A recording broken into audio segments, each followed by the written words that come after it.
और अब सीधे चलते हैं यूपी इन्वेस्टर समिट में। सीएम योगी आदित्यनाथ क्या कुछ बोल रहे हैं, सुनाते हैं। आज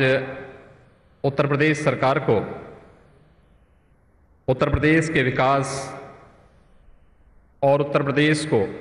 बीमारू राज्य के श्रेणी से उभार करके एक खुशहाल और समृद्ध प्रदेश बनाने की ओर अग्रसर करने की दिशा में यह एक प्रयास है। आदरणीय प्रधानमंत्री जी का समय समय पर जो मार्गदर्शन हम सबको प्राप्त होता है विकास और सुशासन की दिशा से, आज उत्तर प्रदेश के विकास और खुशहाली की इस प्रथम कड़ी को आगे बढ़ाने के लिए यहाँ स्वयं अपनी उपस्थिति से हम सब का मार्गदर्शन और उत्साहवर्धन के लिए आदरणीय प्रधानमंत्री जी यहाँ उपस्थित हुए हैं। मैं उत्तर प्रदेश सरकार की ओर से उनका हृदय से स्वागत और अभिनंदन करता हूँ। मैं साथ ही साथ आप सभी यहाँ पर उपस्थित माननीय अतिथियों का, देश के सभी सम्मानित उद्योगपतियों का और उद्योग जगत से जुड़े हुए सभी प्रतिनिधियों का भी मैं इस अवसर पर हृदय से स्वागत करता हूं। आदरणीय प्रधानमंत्री जी बार बार इस बात को कहते हैं कि विकास का कोई विकल्प नहीं हो सकता और उसके लिए सुशासन चाहिए। अगर हमें भारत को विश्व पटल में एक महाशक्ति के रूप में स्थापित करना है तो मार्ग उत्तर प्रदेश से जाता है। उत्तर प्रदेश के पिछड़ेपन और उत्तर प्रदेश के बीमारू स्थिति से उभार करके उसे देश के समृद्ध राज्यों की श्रेणी में खड़ा करने की दिशा में आदरणीय प्रधानमंत्री जी के मार्गदर्शन में जो एक प्रयास उत्तर प्रदेश सरकार ने प्रारंभ किया है, उत्तर प्रदेश इन्वेस्टर समिट, उसकी एक कड़ी है। इस समिट के जो फोकस सेक्टर हम लोगों ने तय किए हैं उसमें agro and food processing, dairy, handloom and textile, MSME, IT, ITS and startup, electronics manufacturing, film, tourism, civil aviation और रिन्यूएबल एनर्जी आदि जो फोकस सेक्टर हैं, इन सब में उद्घाटन सत्र के बाद जो विभिन्न सत्र होने जा रहे हैं उसमें आप सबकी भागीदारी प्रदेश में उन संभावनाओं का द्वार खोलेगी जिसकी बहुत दिनों से प्रतीक्षा उत्तर प्रदेश की जनता को है। आप सब जानते हैं कि किसी भी भूभाग को विकसित करने के लिए सुदृढ़ कानून व्यवस्था, गुणवत्ता युक्त इंफ्रास्ट्रक्चर जिसमें बिजली की अनवरत आपूर्ति, अच्छी सड़कें, परिवहन और सिंचाई की बेहतर व्यवस्था, ये उद्योगों को बढ़ावा था, स्वस्थ, शिक्षित एवं कुशल मानव संसाधन की उपलब्धता, ये उसकी बुनियादी आवश्यकताएं हैं।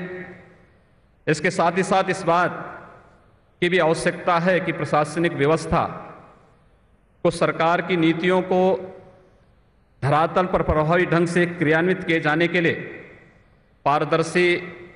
जागरूक और जवाबदेह बनाया जाए। आप सब जानते हैं कि पिछले 11 महीनों के दौरान हमारी सरकार ने प्रदेश के अंदर कानून का राज स्थापित करने में एक बड़ी भूमिका का निर्वहन किया है। प्रदेश में शांति व्यवस्था सुनिश्चित कराने के लिए जो भी प्रभावी कदम उठाने की आवश्यकता पड़ी है हमारी सरकार ने प्रदेश में उठाए हैं। मुझे ये बताते हुए प्रसन्नता है कि देश के अंदर आदरणीय प्रधानमंत्री जी के आशीर्वाद से जिन 99 शहरों को स्मार्ट सिटी के रूप में विकसित किया जा रहा है उनमें 10 सिटी उत्तर प्रदेश के हैं। लखनऊ में मेट्रो का व्यावसायिक संचालन प्रारंभ हो चुका है। कानपुर, मेरठ और आगरा में मेट्रो सेवा की डीपीआर बनकर के तैयार हो चुकी है। वाराणसी, इलाहाबाद, गोरखपुर, झांसी में मेट्रो परियोजना को केंद्र सरकार की नई नीति के अनुरूप संशोधित करने का कार्य वर्तमान में चल रहा है। प्रदेश सरकार की औद्योगिक नीति के अंतर्गत विभिन्न सेक्टर्स में पूर्व में स्थापित नई औद्योगिक इकाइयों को प्रोत्साहन प्रदान करने के लिए विभिन्न नीतियां बनाई गई हैं। हमने इस बात पर विशेष ध्यान रखा है कि उद्योगों की स्थापना के सीधा संबंध रोजगार सृजन से हो और हम एक ऐसा औद्योगिक इकोसिस्टम विकसित करने के अग्रसर हैं जिसमें नए और पारंपरिक उद्योग न केवल एक साथ पनप सकें बल्कि एक दूसरे के विकास में भी सहायक बन सकें। हमारा लक्ष्य आगामी 3 वर्ष के दौरान उत्तर प्रदेश के अंदर 40 लाख रोजगार का सृजन करना है और इस दिशा में प्रदेश के औद्योगिक विकास हेतु राज्य सरकार को नीतिगत रणनीति बनाए जाने हेतु सुझाव देने के लिए हम लोगों ने देश के जाने माने उद्योगपतियों का एक राज्य निवेश प्रोत्साहन बोर्ड भी गठित किया है। इस बोर्ड के माध्यम से देश के अग्रणी उद्योगपतियों का सक्रिय सहयोग प्रदेश की औद्योगिक नीति को एक नई दिशा प्रदान करने में हम सबको प्राप्त हो पाएगा। प्रदेश में व्यापार और उद्योग को सुगम बनाने और विभिन्न स्वीकृतियां आदि से संबंधित प्रक्रियाओं को अधिकाधिक आसान बनाने के लिए ईज ऑफ डूइंग बिजनेस के अंतर्गत बिजनेस रिफॉर्म एक्शन 20 विभागों द्वारा लागू कर कार्रवाई प्रारंभ कर दी गई है। औद्योगिक इकाइयों से संबंधित स्वीकृतियां, अनुमोदनों, अनुमतियों तथा लाइसेंस की ऑनलाइन सुविधा एक छत के नीचे प्रदान करने के लिए डिजिटल क्लियरेंस की प्रणाली हम लोग लागू करने जा रहे हैं, जिसकी मॉनिटरिंग स्वयं मुख्यमंत्री कार्यालय के द्वारा की जाएगी। प्रदेश के जनपदों में पारंपरिक शिल्प एवं लघु उद्यमों के संरक्षण के लिए तो उसमें अधिक से अधिक रोजगार सृजन हो सके, इस दिशा से हम लोगों ने उत्तर प्रदेश के अंदर 1 डिस्ट्रिक्ट 1 प्रोडक्ट योजना पहले ही हम लॉन्च कर चुके हैं। इस योजना के तहत विभिन्न जनपदों के चयनित स्थानीय उत्पादों के लिए मार्केटिंग, तकनीकी उन्नयन, कौशल एवं उद्यमिता प्रशिक्षण, आसान ऋण की सुविधा उसके माध्यम से उपलब्ध कराई जा रही है। केंद्र सरकार की तर्ज पर प्रदेश में भी हमारी सरकार ने स्टार्टअप नीति को आगे बढ़ाने का निर्णय लिया है। इसमें विभिन्न औद्योगिक सेक्टर्स में इनोवेशन के एक मजबूत धरातल नए उद्यमियों को प्रदान करेगी। इस नीति के माध्यम से स्टार्टअप्स के लिए IIT कानपुर, BHU सहित प्रदेश के शीर्ष इंजीनियरिंग संस्थानों को इसके साथ जोड़ने की प्रक्रिया प्रारंभ की गई है। प्रदेश में औद्योगिक विकास के साथ साथ आवागमन के लिए भी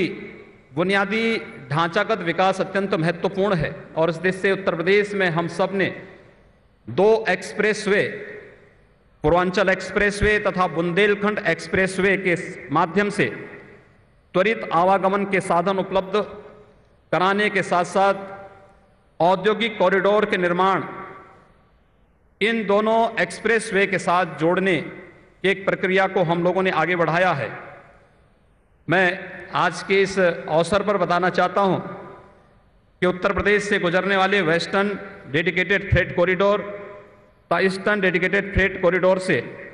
राज्य से माल ढुलाई के समय में बेहद कमी आएगी। ईस्टर्न डेडिकेटेड फ्रेट कॉरिडोर प्रदेश के उद्यमियों को पूर्वी भारत के बंदरगाहों तक सुगम पहुंच उपलब्ध कराने में जहां सहायक होगा,